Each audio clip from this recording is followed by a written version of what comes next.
Ya nos acompañan 90 personitas, mil gracias. Entonces creo que aquí también le pico la casita, ¿no? Sí, nomás me das acceso, Eduardo, para que yo presente, lo pongo para los Ahí slides. voy, qué inquieto, qué inquieto. A ver, a ver, a ver. Estoy abriendo mis páginas de Facebook para saber si estamos o no estamos, mi querido Ramsés. Bueno. Entonces, share screen, multiple participants, ¿verdad? Entonces, aquí ya lo pongo, ya. Tú ya también puedes entrarle a la pantallita y poner tus gráficas. Gracias a todo el mundo que nos acompaña esta noche. Estoy tratando de, creo que aquí puedo ver también los mensajes que manden. Vamos a ver, porque la cosa es ver los mensajes. Se ríe de mí porque de repente ahora le voy a bajar gracias aquí. A todo el mundo que nos acompaña. Ya estamos, mi querido Ramsés Pech, un hombre que sabe y sabe mucho sobre este asunto del petróleo. Yo me río mucho, siempre lo he dicho, me río mucho, mi querido Ramsés, de los analistas económicos y analistas financieros que cuando hablan de Pemex en la industria petrolera parece que saben y no tienen la menor idea. Yo hace unos años a un colega mío le dije, oye, ¿sabes lo que es el upstream, el downstream y el midstream? Y me vio con cara ¿de qué hablas? Dije, pues que el otro día escribiste un artículo sobre Pemex muy interesante y me interesa saber qué opinas del upstream, midstream y downstream. Pues me vio como cara de monje budista en meditación y no tenía la menor idea.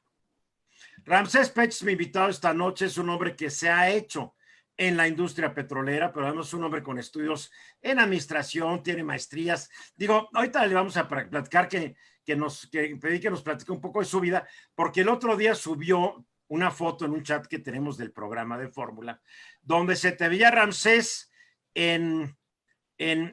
muy joven, en una plataforma petrolera, ¿no? Sí, y estábamos en lo que llamamos cama caliente, que es lo que les explicaba, que era nomás darle la vuelta, darle la vuelta al colchón y tirarte a dormir porque no habían camas en los momentos cuando nosotros estábamos trabajando. A ver, ¿tú eres originario de dónde? Bueno, soy de Ciudad de México, nomás vivimos 3 años. Mi papá es de Campeche, mi mamá de Jalisco, y anduvimos por toda la República Mexicana, y bueno, y yo me terminé mi universidad en Ciudad del Carmen, en la Universidad Autónoma del Carmen, y terminando como al año, como al mes, me contratan dentro de la empresa Halliburton, ahí trabajé 17 años. ¿Pero por qué anduvieron por todos lados? ¿Tu papá era agente de viajes o qué? No, lo que pasa es que cuando se casó con mi mamá, él lo que hizo es que era maestro y se dio cuenta que no, pues no iba a poder mantenernos. Yo comía mucho, yo creo. y se metió a la UNAM y estudió la carrera de medicina. Y él terminó su carrera y su posgrado y todo cuando yo tuve 12 años y él fue ginecólogo. Y ahorita ya está retirado. Creó su clínica y todo lo demás. Fue médico retirado. Sí, es médico, es ginecólogo. ¿Y a ti por qué no te dio por ser médico? No, me gusta más la química. Yo soy ingeniero. A mí me preguntan lo mismo porque mi papá fue médico, les digo, porque cuando a mí me inyectaban, ya superé esa etapa, pero a mí me inyectaban y yo corría antes de que me agarraran. Me sacaban sangre y me iba. Digo, no nací para médico. A ti te gustaba la química, a mí no me gustaba la sangre. Esa era la razón. Sí, me encanta la química, sobre todo las formulaciones. Ahora, tú estudiaste ingeniería química. Sí, con una especialidad en procesos petroquímicos. Ahora, ¿y entonces acabaste la carrera y te fuiste a trabajar a Halliburton? Sí, ahí estuve 17 años. ¿Qué es esta empresa años. para la gente que no sabe qué es Halliburton? Es una compañía de servicios que está dedicada a la perforación, terminación, reparación y evaluación de yacimientos. De ahí pasé gigantesca. Sí, ahí pasé 17 años, me fui a Centroamérica, a varias partes del mundo y bueno, por muchos años. Y luego pasé a una compañía que se llama Waterford y ya en el 2013 pues ya me dediqué mejor a hacer la parte de asesoría y evaluaciones de proyectos, tanto en petróleo como en electricidad. La foto que mandaste del colchón caliente es cuando trabajabas en Halliburton. Sí, ahí tenía 24 años. Y trabajaban para empresa, para Pemex, pero ustedes les daban servicios. Sí, eso es lo que hacíamos, trabajamos ahí. De hecho, estuvimos en barco, que me acuerdo que se llama el Neptuno de Golfo y el 221. El 221 era un estimulador y el Neptuno era un cementador. Ahí en esos dos barcos anduvimos también. ¿Y qué hacía uno y qué hacía el otro? Porque estás hablando como si todos los que estamos contigo supiéramos de qué diablos estás comentando. El cementero lo utilizamos para las tuberías que llamamos de revestimiento, los fierros, y le pones el cemento por la parte de afuera para que queden bien cementadas a la formación o con otra tubería. Y el barco estimulador, lo que decíamos, inyectábamos ácido clorhídrico con ciertos químicos para limpiar las formaciones y poner el pozo a producir. Pero lo bueno es que te das unas buenas mareadas. A ver, yo te escucho hablar y a veces me cuesta mucho trabajo seguirte porque tú eres un experto de expertos. Estudiaste la profesión, después has hecho una maestría en administración de empresas, en economía, además de ser ingeniero químico, trabajaste en plataformas, en barcos. Ya hablas con un gran conocimiento de causa. Es una industria, mientras yo más te escucho, más me doy cuenta que es complicadísima. Y cuando yo escucho a López Obrador o al director de Pemex o a la Secretaría de Energía, me doy cuenta, nomás por después de haberte oído a ti, que ellos no tienen la menor idea de lo que están hablando. Y creo que hay algo muy importante que acabas de comentar. Yo creo que la parte energética en nuestro país lo hacía Pemex y la Comisión Federal de Electricidad por muchos años.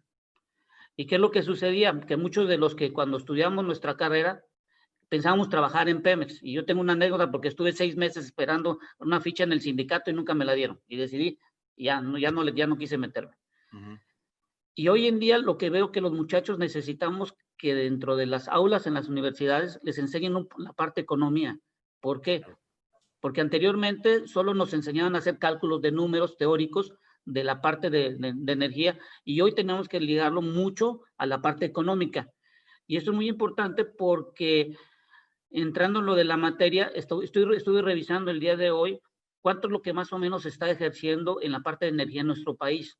Hasta antes del año 2014, más o menos empezamos con 200,000 millones de pesos y hoy en día ya le estamos entregando tanto a Pemex como a la Comisión Federal de Electricidad alrededor de 850,000 millones de pesos. Y todo ese dinero viene de nuestros impuestos, claro. Eso viene de nuestros impuestos y un dato muy importante que pudimos observar es que Pemex le está entregando por derechos e impuestos el dinero que le dan cada año y adicionalmente les están entregando hasta entre un 5 y un 10% de dinero adicional a la nación. O sea, ¿eso es bueno o es malo? Es bueno porque el dinero que le está entregando la nación a Pemex en su momento dado le está retornando lo que le dan más un 5 a un 10% más de dinero. Pero esto ya no es con las tasas fiscales que quebraron a Pemex o sigue siendo el mismo esquema. No, esto lo que vamos a llamar es el balance primario, porque ahorita también existe una confusión. Hay lo que llamamos nosotros balance primario, que es donde el dinero que Pemex entrega a la nación para cumplir con el presupuesto de egresos. Y el otro balance es el financiero, que está en boga en todos los días de hoy, que estamos en la parte negativa, porque es cuando ya le mete los costos financieros, todos los costos que están inherentes en la operación. Y por lo tanto, por ejemplo, si me dices la Comisión Federal de Electricidad, pues la Comisión Federal de Electricidad tiene algo muy importante, que tiene un subsidio en sus ingresos. Por eso no está perdiendo dinero. Bueno, sí está perdiendo, pero como está subsidiado no se nota.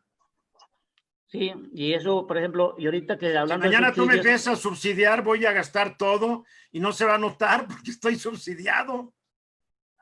Sí, y fíjate, si me permite, déjame ponerte una gráfica. Órale. Para que el público lo vaya a ver y lo vamos a hacer como cuando nos enseñan en la escuela. Sale, me gusta la idea, órale. No sé si ya la estás viendo. Ahí está. NBA, tú eres un presumido. NBA. No, es que me lo pusieron así, pero mira. Yo hace años dejé de usar mis títulos profesionales cuando vi que cualquier idiota llegaba a cargos públicos y después quemaba el título. Ándele. Oye, ¿cuántos doctores en administración, economía y entonces nos arruinaron? Y lo que pasa es que la economía también es otra, yo le llamo, es la parte teórica de lo que tú crees que en el futuro puede suceder, que nunca sucede, y la ingeniería es algo que tienes teórico, pero tienes cómo confirmarlo. Es más, claro, más por eso la ingeniería es una ciencia que puede ser exacta y la economía jamás lo será. Sí, y eso es muy importante porque lo que tenemos que hacer hoy en día es lo siguiente, mira Eduardo, lo que estoy poniendo ahí. La energía no conoce ideologías. Claro. ¿Vale? Y no entiende de política. Entonces, en este sentido, la energía sin dinero no hay. Tienes que tener dinero. Lo otro, que para el público que nos está viendo la presentación, hasta antes del año 2014, Pemex y la Comisión Federal de Electricidad que utilizaban todo y controlaban todo este mercado. Y en la parte de arriba está la industria de hidrocarburos, desde la perforación, el transporte de los petrolíferos, los hidrocarburos, la refinación y todo lo que conlleva en superficie, lo que tú decías al inicio, el upstream, on-stream, midstream. El upstream es lo que veo en mi mano derecha, el downstream es lo que está en mi mano izquierda y el midstream es lo que está en la parte central. Exactamente. Lo que no sabía mi colega analista de finanzas. Y en la parte eléctrica, la generación, transmisión, distribución y todos los suministros lo hacía la parte de Comisión Federal de Electricidad. Lo que sucede, fíjate, esto es lo que quería yo platicarte, del año 2000 al año 2014, fíjate el dinero que se le entregaba a Pemex. Empezamos en el año 2000 con 164,000 millones de pesos y hoy, al 2014, antes de la reforma, llegó hasta 850,000 millones de pesos. Imagínate cuánto dinero no es. Qué locura. Es una locura de dinero. Lo es. Ahora, con la reforma energética, y hay que dejarlo bien claro, la reforma energética no es el plan de la nación de largo plazo, son herramientas que nos ayudan para el mercado abierto. Y el mercado abierto significa que entró este nuevo, que es la parte privados, y hoy en día tenemos que estar la Comisión Nacional de Hidrocarburos, la Comisión Reguladora de Energía, que se le dieron más posicionamiento dentro del mercado, la Secretaría de Energía, la Comisión Reguladora de Energía tienen esta parte del control, e incluimos ahora Cenegas y la agencia de la parte ambiental que se llama la CEA. ¿Qué es lo que sucede? Que la Comisión Federal de Electricidad ya no controlaba tampoco el mercado eléctrico, sino ahora entró el SENACE. Pero todo esto que te digo, Eduardo, fíjate del año 2015 a la fecha, cuánto dinero ya se está invirtiendo. De 805,000, 821 y en el 2019 llegamos a 893,000, donde los privados ya están invirtiendo 55,000 millones. Pero son cacahuates. Es el sí, 6%, acuérdate, el 7%, y como yo lo estoy viendo, los quieren sacar del mercado. Entonces la pregunta siguiente es, imagínate que ya México no tenga dinero para mandar a la Comisión Federal de Electricidad ni a Pemex. ¿Qué vamos a hacer con la energía que hoy en día está en crecimiento? Pues sería bueno que le hagas esa pregunta al presidente de México. Bueno, entonces, anteriormente lo que hacías antes en los contratos es que eran licitaciones públicas con Pemex y la Comisión Federal de Electricidad. Había un acceso limitado de tecnologías, pero cuando ya pasas un mercado abierto, ya tienes acceso. Y hay que dejarlo bien claro, el TEMEC fue firmado y ampliado gracias por la reforma energética, porque ya tienes un mercado abierto. A ver, lo que tú me estás diciendo es que entonces, aunque López Obrador y la NALE, del director de Pemex, yo creo que él no opina, ellos quieran cerrar o crear otra vez estos monopolios del Estado, ¿no van a poder gracias al TEMEC? Sí, no se puede realizar porque de acuerdo a lo que he estado escuchando pláticas y lo que nos han comentado, reformas o leyes, todo lo que está incluido hasta lo que está firmado hoy en el TEMEC, no lo puedes cambiar. ¿Por qué? Porque Estados Unidos tiene un mercado abierto que tiene más de 40 años. Canadá tiene un mercado más de 30 años. Ahora imagínate cómo tú puedes asegurar la inversión cuando solo te contratabas con Pemex y la Comisión Federal de Electricidad. Hoy en día ya un privado puede hacer la inversión en forma particular. ¿Por qué existe entonces, Ramsés, esta idea de que el presidente quiere evitar y por eso prohibió las rondas y acabó con todos estos procesos que estaban llevando a cabo para abrir más el mercado? Porque yo creo que no le han explicado la magnitud de cantidad de dinero que se necesita y hoy en día... Pero que él se lo tiene que explicar, el director de Pemex en su vida, yo creo que lo que más sabía de Pemex, el director, antes de ser director, era echarle gasolina al coche o al tractor, porque es ingeniero agrónomo. Y Rocío Nale ya lleva muchos años en la grilla y en la política, a pesar de que creo que estudió ingeniería química, pero está totalmente desvinculado de esto. ¿Quién le va a decir al presidente si no son estas dos personas? Bueno, tiene que estar el secretario de Hacienda y Crédito Público porque es el que maneja el dinero. Y acuérdate que dentro del consejo, tanto de Pemex como la Comisión Federal de Electricidad, el secretario de Hacienda está incluido en esas decisiones. Ojalá se lo diga, porque ya por lo menos ya lo empiezo a ver un poco más realista, porque hace unas semanas dijo que íbamos a salir rápidamente del problema económico y ya está diciendo que nos vamos a tardar un ratito más.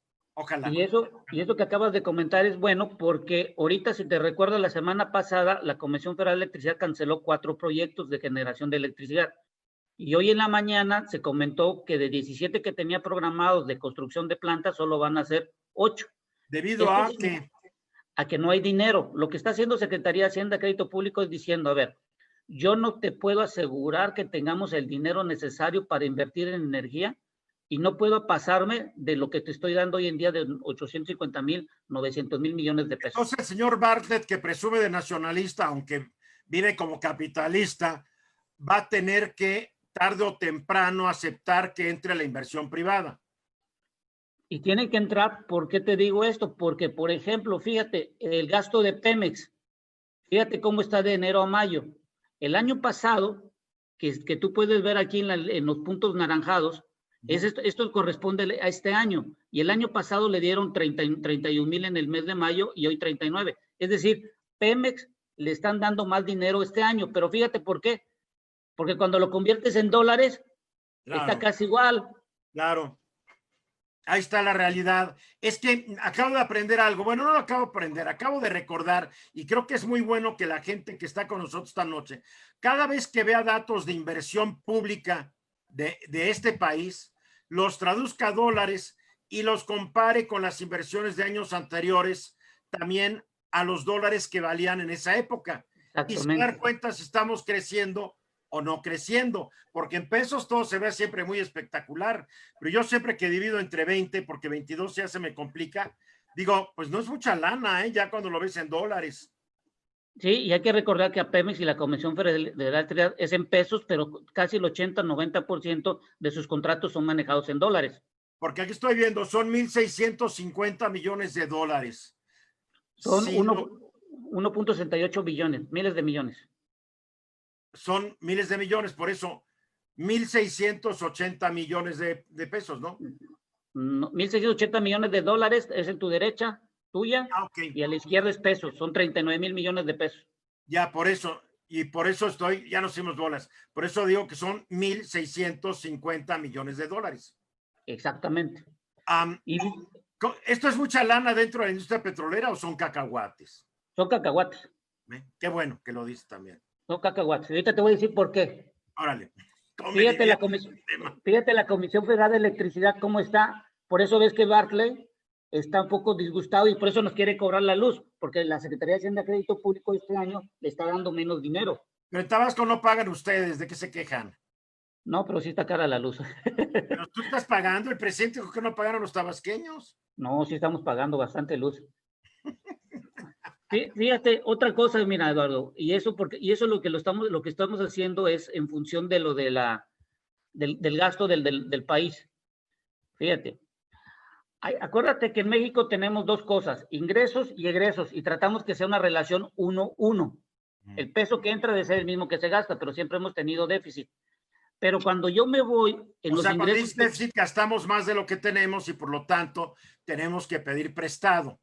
Exactamente. Pedir prestado es emisión de bonos de la tesorería que los colocas en los mercados nacionales y extranjeros, pero un bono dice, yo, gobierno de los Estados Unidos mexicanos, me comprometo a pagar tanto a tal fecha y tantos intereses cada año. Es deuda. Exacto. Y entonces, por ejemplo, cuando me dicen este año, oye, es que están entrando menos ingresos en mayo y en abril, está bien, pero cuando me voy en el acumulado, resulta ser que comparo de enero a mayo y la entrada de dinero en México en 2019, de enero a mayo, son 2.199 billones de pesos y en este año son 2.196. No es mucho la diferencia. Es decir, están entrando... Son 3,000 millonzotes de pesos, ¿no? Sí, pero si te das en cuenta en función del ingreso y del gasto, estamos casi iguales con el año pasado, con todo y COVID.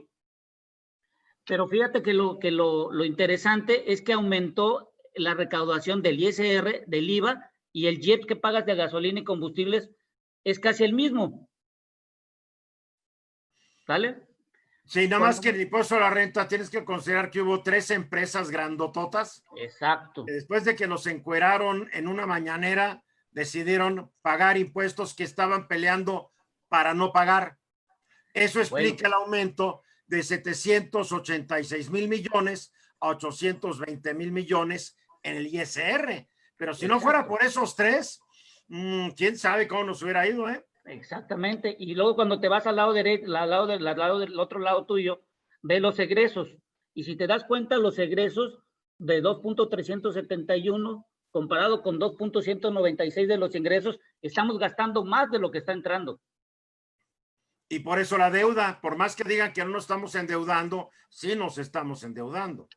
Claro, y luego cuando yo me voy, ya acuérdate que los egresos... Pero mira, nomás esto me brinca. No hay dinero, no se quiere endeudar este gobierno para ayudar a empresas a que no quiebren por la pandemia, pero sí se quiere endeudar para seguir subiéndole la lana a Pemex y a la CFE. Ese es el punto que hay que entender. O le das más dinero, pero cuando hacemos la evaluación, acuérdate que los egresos están en programables y no programables. Y ya me he visto que en la parte no programables y estamos bien mal en ese punto porque hemos aumentado mucho lo no programable, es decir, tenemos un descontrol en los gastos. Cuando me voy a lo programable, fíjate, Eduardo, que es importante a la gente que es programable y no programable, porque mucha gente no lo entiende. Programable es lo que en la Cámara de Diputados, en las subsecretarías, en Pemex y todo lo que para que se mueva el aparato de toda la parte del gobierno, se programa el presupuesto que se debe de gastar, no más de ese dinero. Y lo no programable es, por ejemplo, si hay una contingencia de un terremoto, si hay una devaluación o cualquier otra cosa por el estilo, es lo no programable. Pero ¿dónde entran las pensiones y el pago de la deuda? Exacto, pero lo no programable ya lo utilizamos para todo. O sea, entonces, no programable estaría el pago de la deuda y las pensiones. Sí, en ese sentido que lo podemos. Dinero. Sí, pero fíjate, Eduardo, lo importante de todo esto es que si tú te das cuenta, el gasto, el desarrollo social, el año pasado fue de 1 billón y hoy es de 1.090.000. Es decir, aumentó el gasto social 90,000 millones de pesos. O sea, estamos gastando más. Y en protección ambiental bajó 28%, lo cual corrobora que este gobierno no tiene la menor vocación ambientalista.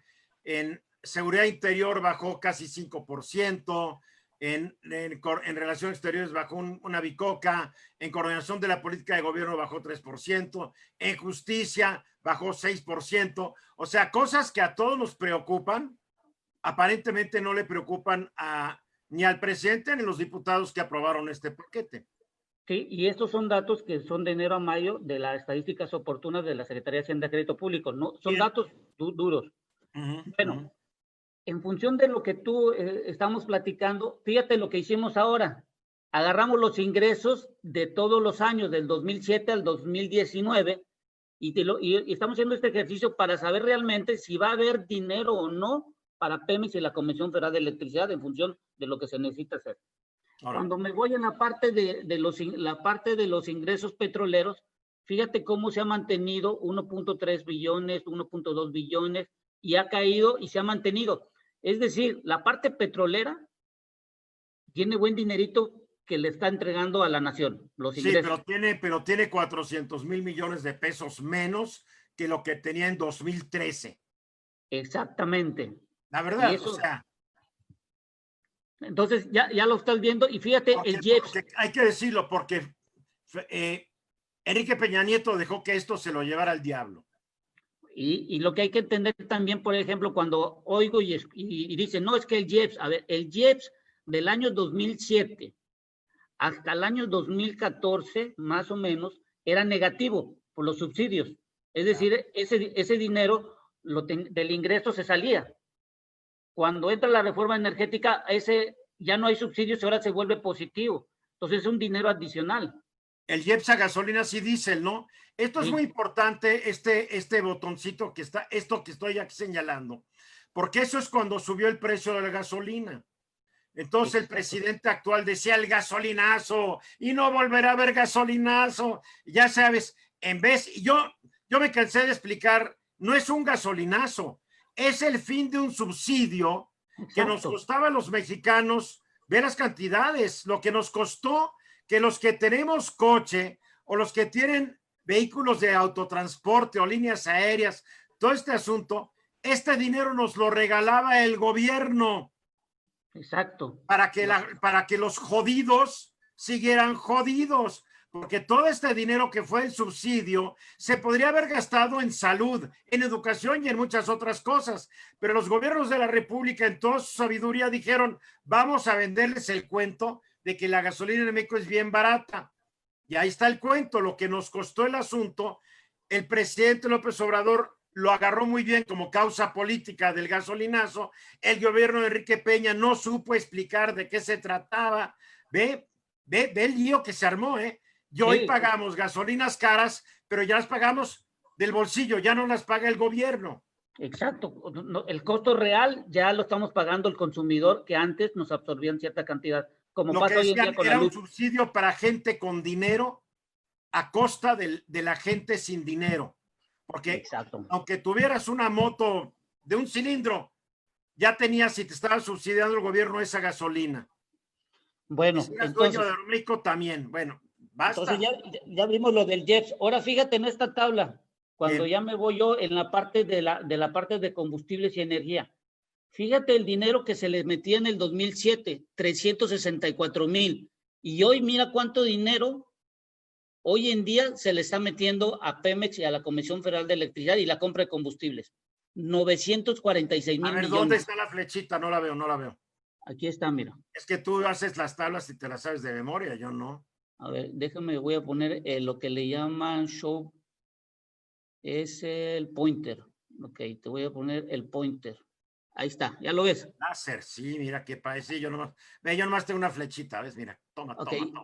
Okay, aquí está, ¿ya lo ves? Donde está el punto rojo. Sí. Es todo el dinero. Fíjate cómo fue aumentando de 364, 609, 702.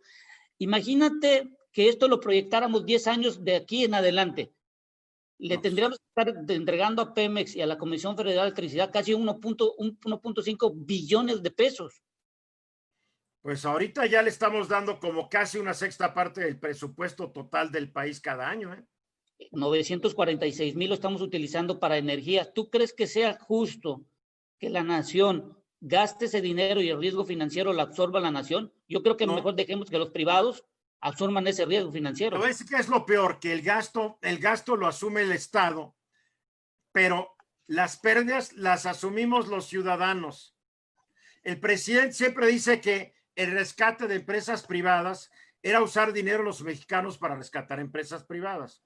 Pues cuando esto truene, va a ser el dinero de nosotros para rescatar empresas públicas. Y eso hay que tener mucho cuidado porque si te das cuenta, los gastos, por ejemplo, el gasto cómo ha ido de 1.894, ¿cuánto hemos ya gastado? Casi 4.2 billones, de 1.8 billones en una década, ya nos fuimos casi al doble en el gasto. Es un aumento de más del doble, casi el 220%. Imagínate, de aquí a 10 años, proyéctate. No quiero ni estar, mano.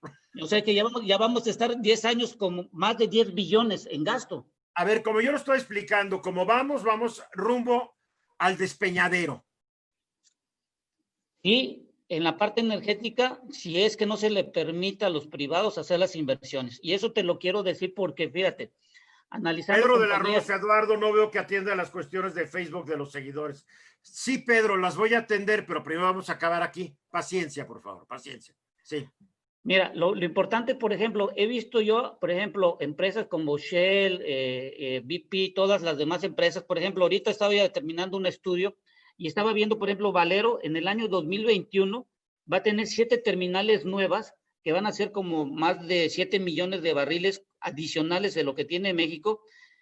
Compañías como Valero van a traer sus combustibles importados de sus refinerías y eso va a poder reducir costos y van a tener como 110 estaciones como en el año 2021. ¿Qué significa esto? Que compañías como BP, Shell, Valero y todas las que son parte de Estados Unidos están teniendo la confianza, pero no debemos de espantarlos en este sentido. Y lo quiero dejar en este punto muy importante, Eduardo. Compañías como Valero están apostando porque como se firmó el TEMEC, que es dentro de un mercado abierto, sienten la confianza que van a tener el respaldo de Estados Unidos, Canadá y de México para que se hagan estas inversiones. Pues ojalá. No hacerlo, Eduardo, va a ser un gran inconveniente, porque entonces el gobierno va a tener que aumentar mucho el gasto que se tiene que dar para estas dos empresas del Estado.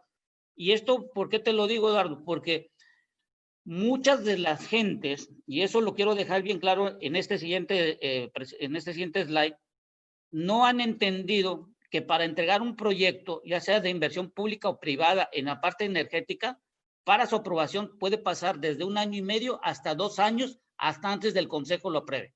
Y después de ahí hay que sacar permisos, estudios de impacto ambiental, social, de tierra y todo lo demás. Estamos hablando que para empezar a operar entre 5 a 7 años cualquier proyecto energético. ¿Y por qué el presidente les echa la culpa? Llevan 3 años y no han sacado ni un barril, porque nadie le ha dicho al presidente lo que tú acabas de decir, que se dan de 5 a 7 años para producir. Acuérdate que él una vez dijo que sacar petróleo pues no era diferente que sacar agua de un pozo. Yo creo que se quedó con esa idea el presidente. Sí, y por ejemplo, mire, Eduardo, y lo peor es que él lo dice y como la gente le cree, pues la gente le cree. Como no usa cubrebocas, pues la gente no la usa. El presidente ejerce un liderazgo impresionante. Lo que él diga para muchos es como la Biblia. Y yo creo que la oportunidad que tiene el presidente hoy en día, y puede ser como parte de su gobierno trascender, es facilitar que las inversiones se puedan realizar de todo aquello que las empresas productivas del Estado no puedan. ¿Por qué? Porque si seguimos pensando en planes sexenales de acuerdo a visiones de cada una de las administraciones, vamos a estar en desventaja como lo seguimos teniendo como países con Estados Unidos y como Canadá. ¿Por qué te digo esto? Porque lo que tú me preguntabas hace ratito, fíjate, ¿cuánto dinero se gasta en el mundo en energía? 1.7 trillones de dólares al año. O sea que México se gasta cacahuates. Por ejemplo, fíjate, en lo que es en Oil and Gas, donde está Pemex, se gasta en el mundo 2019 739 millones de dólares, miles de millones de dólares, o 739 billones de dólares.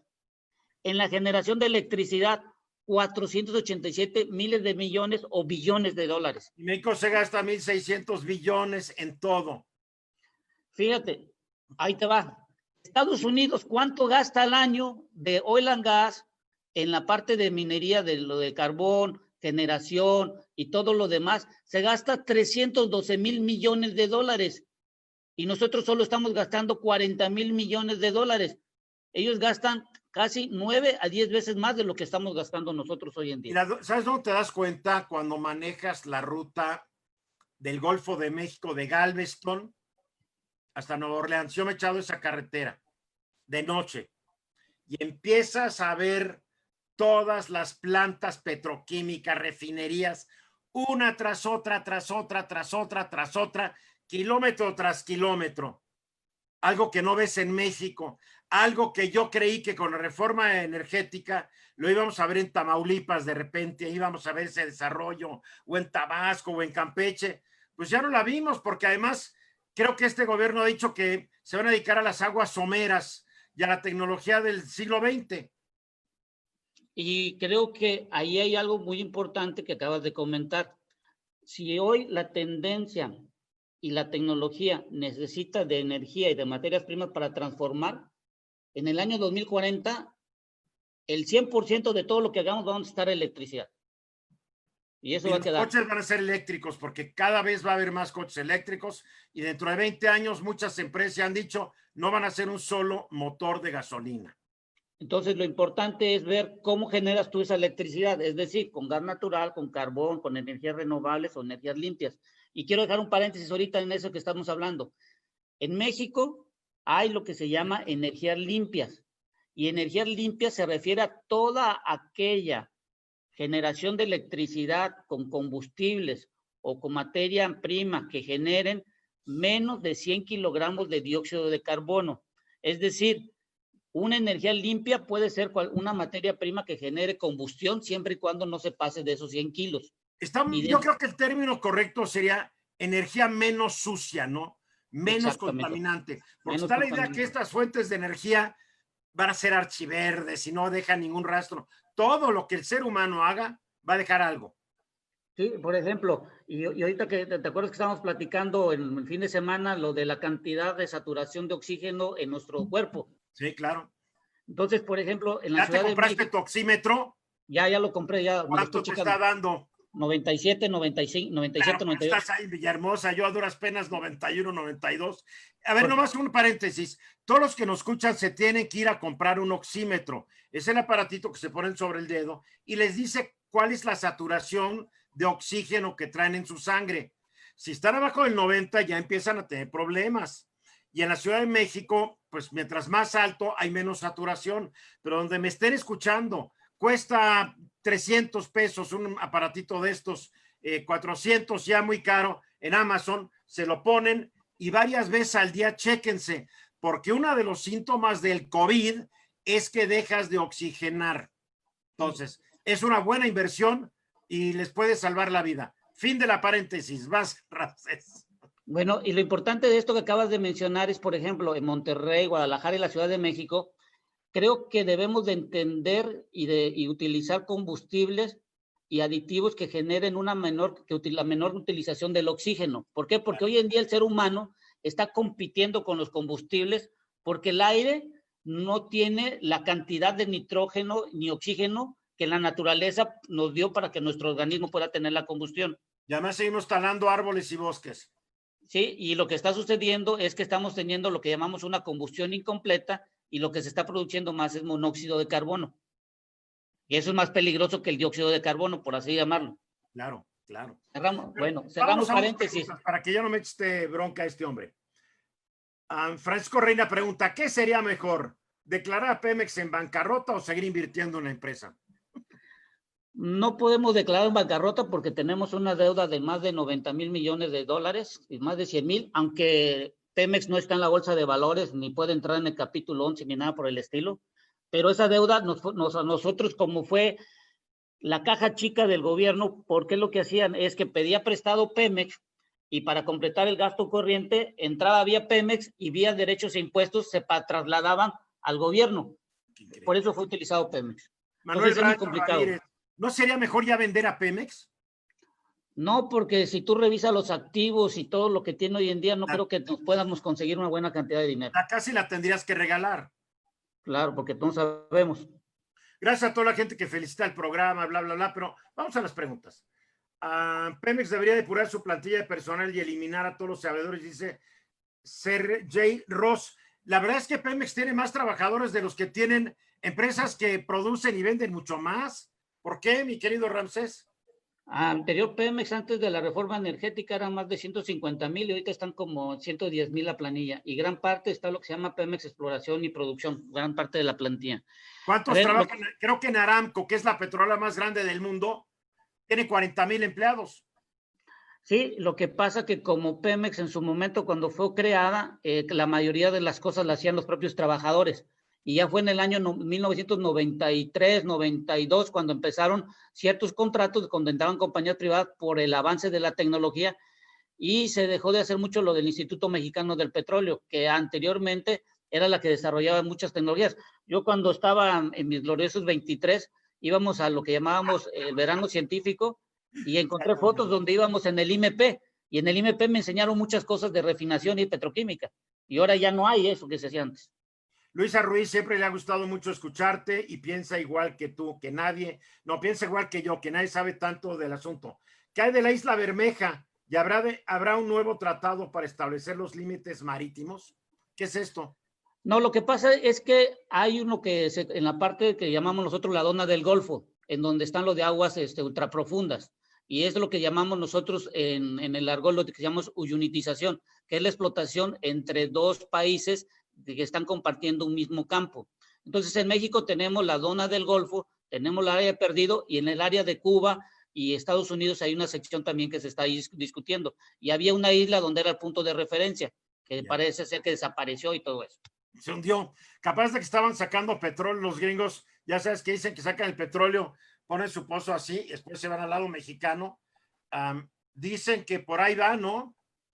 No, lo que pasa es que, por ejemplo, ahora sí, rehaciendo mis años mozos, entramos en lo que decíamos pozos multilaterales, pozos bilaterales, pozos horizontales, y lo que haces es radios extendidos, o sea, haz de cuenta que acuestas el pozo hasta 500, 100 metros, y haces ángulos de 90 grados para poder hacer eso. A veces lo que llamamos nosotros pata de perro, el dog leg, sí, es cada 10 metros es el aumento de la inclinación del pozo.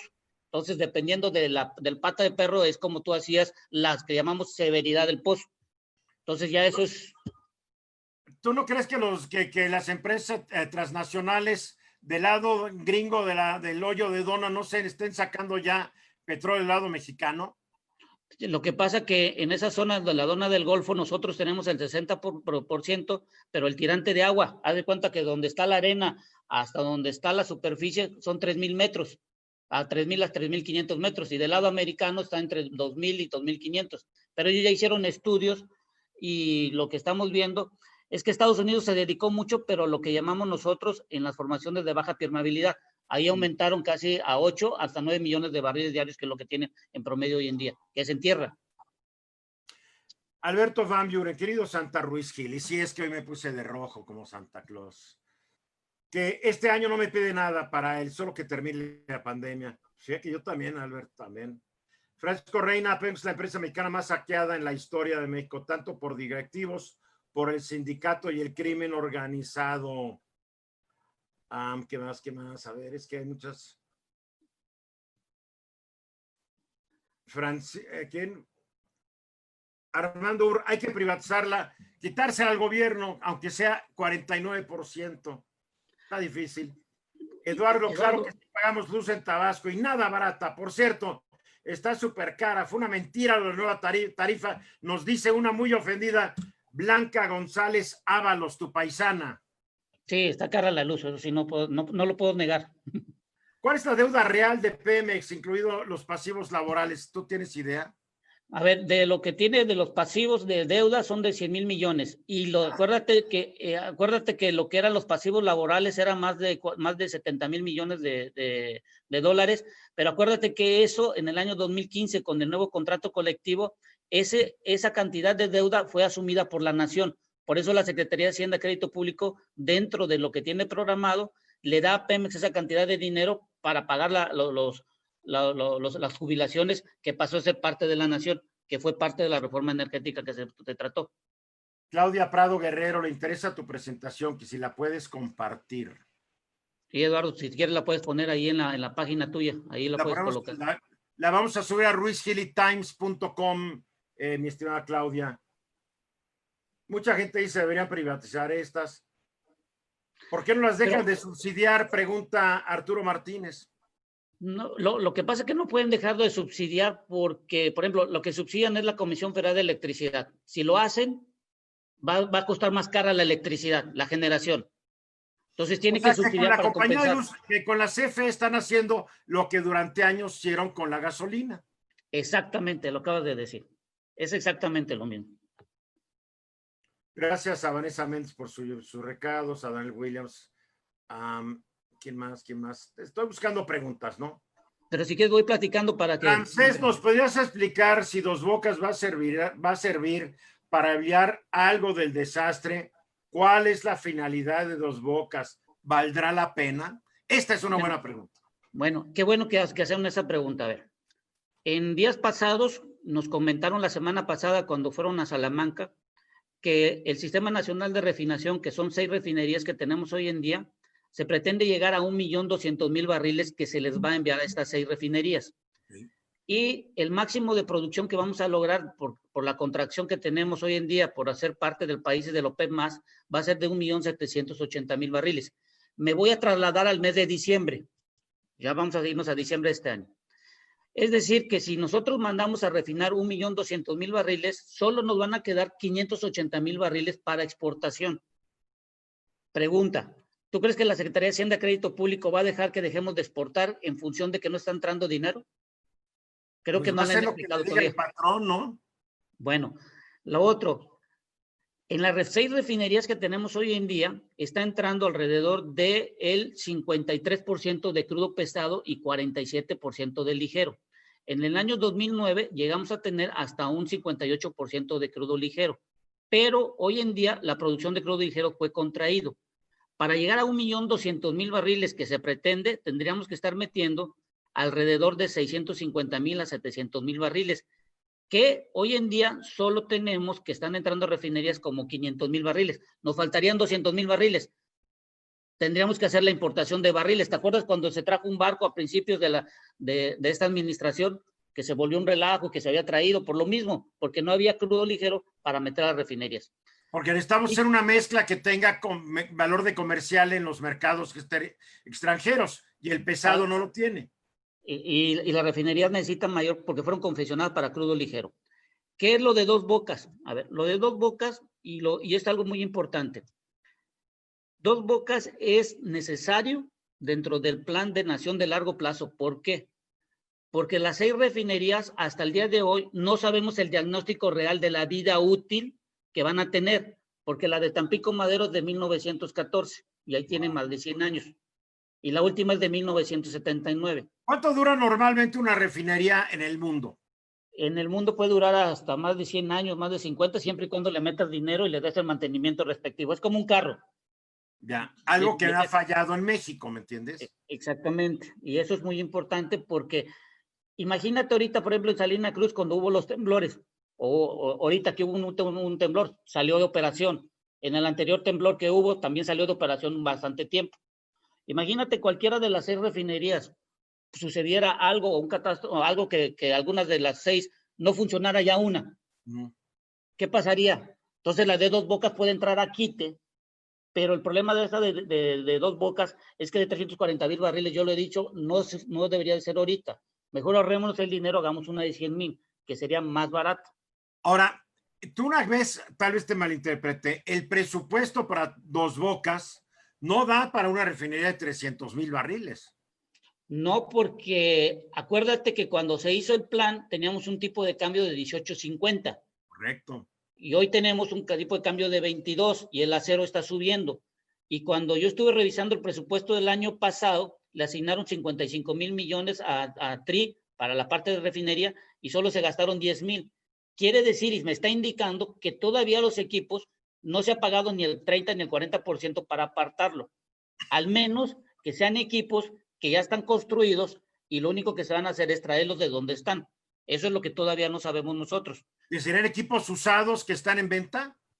Sí, podrían ser, porque no he visto yo que hayan dado un anticipo. Entonces, el anticipo, tú lo sabes, tienes que dar cuando menos el 30 al 40%. Y no lo he visto ese desembolso, de acuerdo a lo que puedes revisar en la parte de los estados de balance financiero de Pemex. Ahora, pero en resumen, mucha gente está diciendo que con la pandemia, que es económica, el presidente debería haber suspendido la construcción de Dos Bocas y de otras cosas. Pero ¿es conveniente suspender Dos Bocas o hay que seguir con ella? Hay que continuar, pero una de 100.000 barriles. Y si todavía estamos a tiempo, porque puedes dejar la planeación para una de 100 para que vayas creciendo. A ver, todas las refinerías en nuestro país han iniciado de 20.000, 30.000, 50.000 barriles. Y te voy a dar este dato para que nos vayamos para atrás. En Estados Unidos hay 132 refinerías y el 50 al 55% está en refinerías que van desde 2.000 hasta 100.000 barriles. Entonces, ¿por qué la insistencia de crear una mega refinería? Por las condiciones de la incertidumbre de que no sabemos cuál de las 6 vaya a tronar. Ay, joder. ¿No pueden hacer un estudio y determinar o no? Sí se puede, pero dependería mucho también del mantenimiento último que le vayan a dar a diciembre. Y en diciembre, si le dan mantenimiento a las 6 refinerías, a partir de ahí ya debería haber un diagnóstico de cuánto es. Vamos a hacerle el kilometraje que lo dejaron otra vez en 0 y ver cuánto va a quedar. Miguel Ángel López Fuentes, hace unos días vi un documental y casi me da un infarto de tanta corrupción existente en Pemex, CFE, Hacienda, sistemas financieros, grandes empresas y toda la bola de delincuentes sirven sinvergüenzas de políticos de todos los colores, incluyendo a Fox, Calderón y Peña Nieto. No, y los que estuvieron antes también. ¿Tú qué crees que esto empezó ayer? Vámonos a Moctezuma, el Huicamina y tal vez antes. Sí. Y lo que me extraña es que apenas te daba un infarto, que no te habías dado cuenta, Miguel Ángel. Hombre, por favor. Y pese a todos los buenos propósitos del presidente, pues no se ha acabado, porque esto no es de que un solo hombre diga se va a acabar la corrupción. Tenemos que tener todo un sistema anticorrupción que el presidente, pues como que no le gusta la idea. Entonces él cree que él solo. No se puede. Ya pasaron las épocas de los faraones y de los reyes absolutos, y ni ellos podían. Estaban a la gente y a los equipos y a las diferentes fuerzas del poder. ¿Qué nos cambiaste de gráficas, Ramsés? Bueno, lo que pasa que ahorita les acabo de poner cuánto es el dinero en la industria de hidrocarburos y electricidad se necesita. En la parte de abajo, es la parte azul, son los hidrocarburos. Pero fíjate en la parte naranja, cómo se va ampliando la cantidad de dinero en electricidad. Quiere decir que en México el negocio y lo que debe de venir la mayor inversión es en electricidad. ¿Por qué? Porque todo está electrificado. Entonces la pregunta es, ¿tú crees que si queremos ser autosuficientes y no dejar a los privados, tú crees que vamos a tener para el año 2022 1.2 billones de pesos para estas dos empresas? ¿O al año 2030? ¿Estás hablando de la quinta parte del presupuesto federal? Entonces, imagínate si llega a subir el tipo de cambio, el acero o esa pandemia todavía continúan, que existan las vacunas y todo lo demás. Quiere decir que tú le das pesos y compran dólares y eso no va a ser suficiente. Tendrías que darle más todavía pesos para que compren dólares. Entonces. O sea, o inversión privada o inversión privada. Claro, y lo que tienes que hacer es que la parte pública lo dejes como la base fundamental en la parte de hidrocarburos eléctrica para tener un balance en cuanto al sentido de cuánto es lo que se tiene que invertir. Porque esto es algo que en el TEMEC es importante. Por ejemplo, las empresas privadas, muchas de ellas cotizan en la bolsa de valores y tienen mucho lo de compliance y van a hacer proyectos propios. Entonces, mejor deja que entren empresas que están en bolsa de valores, que tienen problemas de compliance, que si hace cualquier cosa va a ser un problema. Y deja que las compañías pymes o pequeñas empresas sean contratadas por los privados. ¿Por qué? Porque una compañía pequeñita, para entrar a Pemex, es la compañía del subcontratado, del subcontratado, del subcontratado. Todo es corrupto ahí, todo es corrupto, todo es corrupto. Porque las mismas bases de concursos y de licitación las hacen para que nomás puedan ganar los grandotes. Y por ejemplo, a veces vemos 500 partidas, me ha tocado de ver, y solo utilizas el 20% de total de las partidas que a veces están. Wow, qué increíble. Entonces, eso hay que verlo. Por ejemplo, ahora, cuando me voy en la parte de la industria de hidrocarburos, mira, esto, aclaro, Eduardo, es de acuerdo a los contratos vigentes que están hoy con la Comisión Nacional de Hidrocarburos por Privados y de Pemex. ¿Qué sucedería si Pemex no tiene la cantidad de dinero de acuerdo a la producción que quiere el presidente hoy en día? Porque esta es una visión al 2024. Esto es una visión al 2024. Después de 2024 no sabemos todavía qué va a pasar, porque no hay un plan de nación. Entonces, imagínate si hacemos esa proyección y llega y que nos dicen, ¿sabes que la demanda creció un 10%? Pues vamos a tener que llegar hasta 2 billones, hasta 2.5 billones de inversión en energía. ¿Quién lo va a poner? Está ahora, difícil, ¿eh? Está ahora, difícil. Vete en la parte eléctrica. Mira, en la parte eléctrica, ¿cómo va? De 609 hasta 848. Está aumentando. Sí, la pregunta siempre es de dónde va a salir el dinero, ¿no? Esa es la gran pregunta. Entonces, imagínate en privado y en público. Aquí le estoy poniendo 922 mil millones de pesos para Pemex, la inversión pública. Y los privados van a llegar casi 474 mil.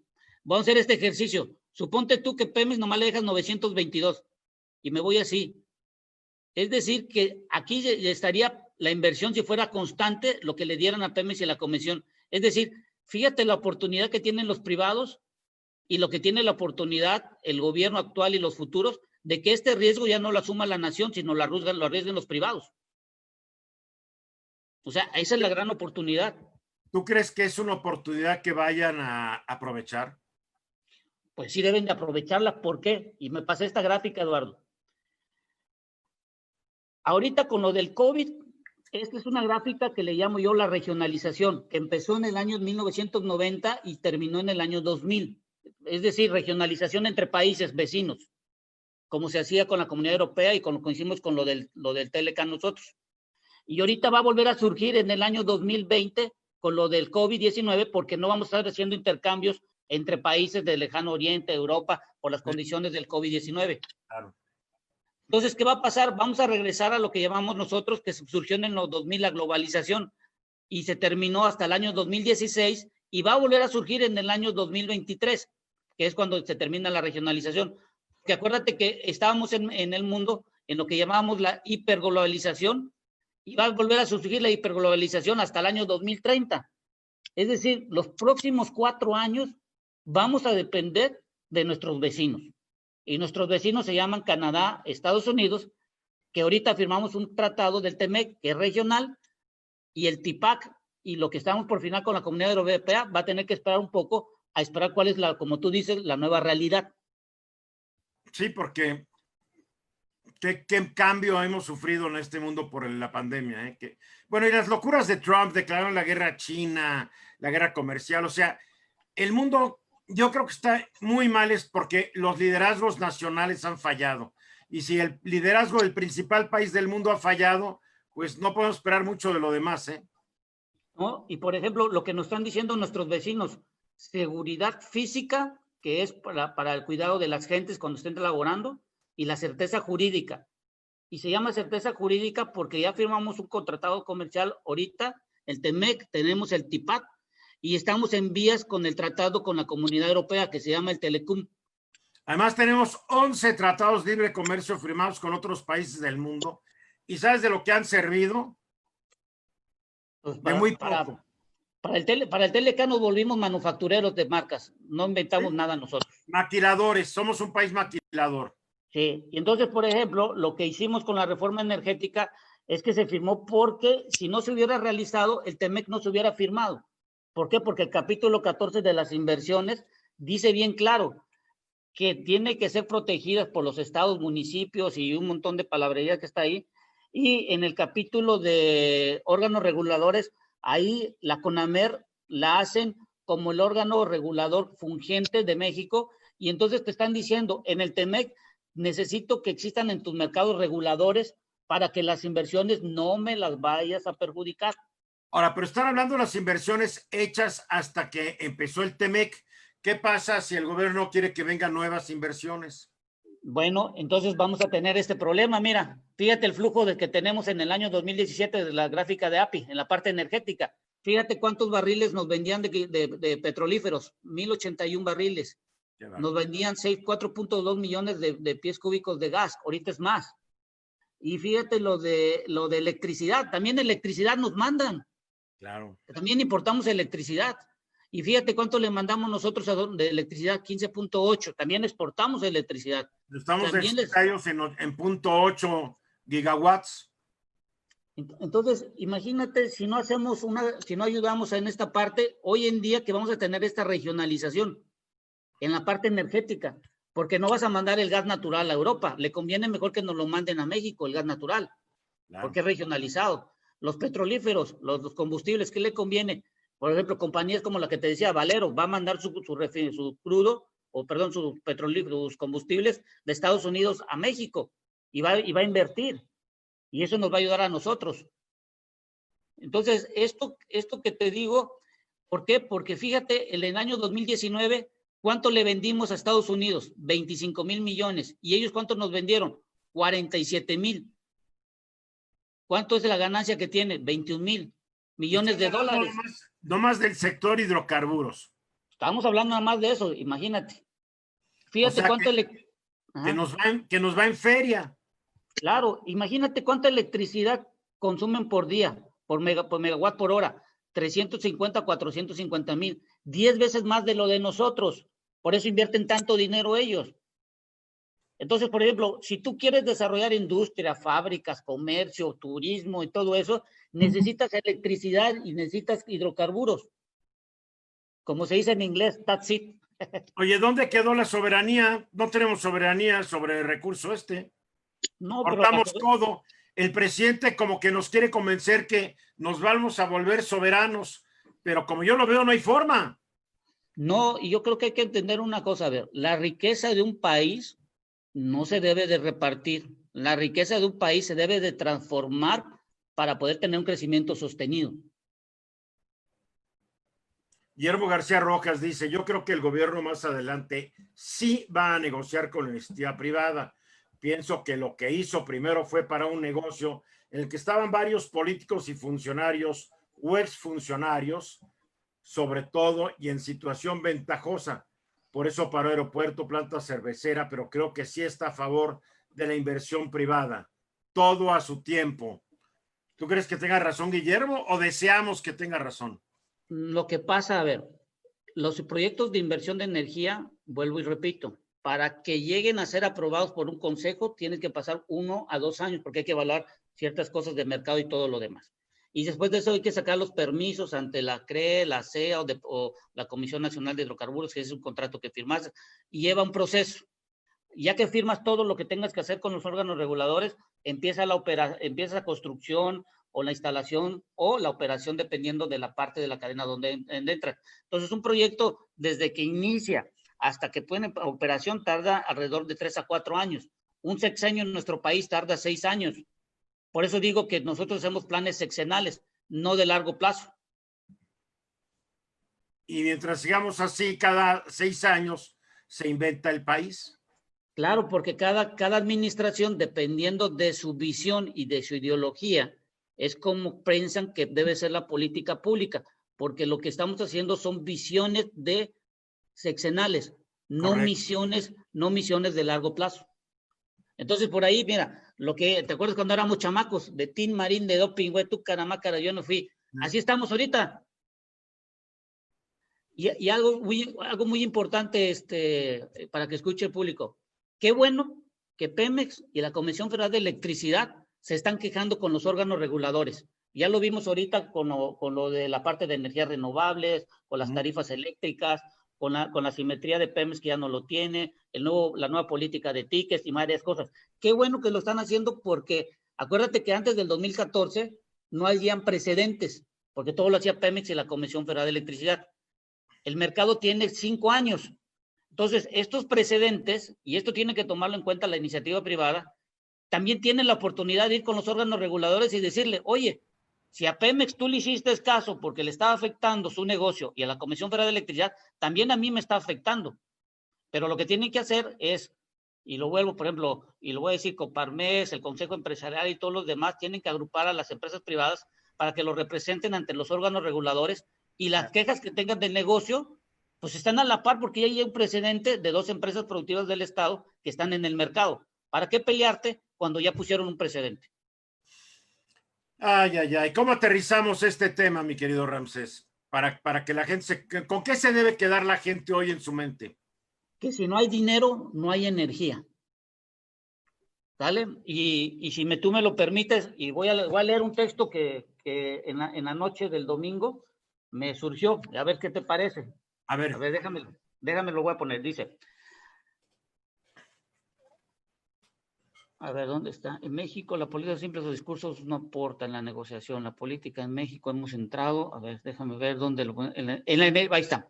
En la energía y negocios no hay amigos. Existen acuerdos entre las partes de un proyecto para su realización. En la política no hay amigos, compañeros o acuerdos. Existen intereses ideológicos de él y para el momento. Claro.